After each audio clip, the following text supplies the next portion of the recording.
In this video, I'll show you how to generate a Clickbank Hoplink. So I want to go to the Clickbank website. Make sure you log in. All of my information is saved.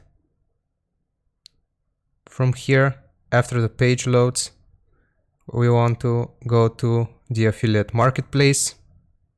It's going to load a new tab. From here, you want to choose either of those. I'm going to go for top offers.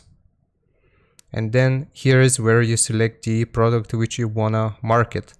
So Exipure has a good gravity score, which means many people are promoting it and making sales. So let's generate a Hoplink for that. So all we have to do is click on promote. And then here's where you write your nickname. If you're not sure what your nickname for your account is, make sure you go back to this page, click on accounts, and here is the nickname for your account. This is mine.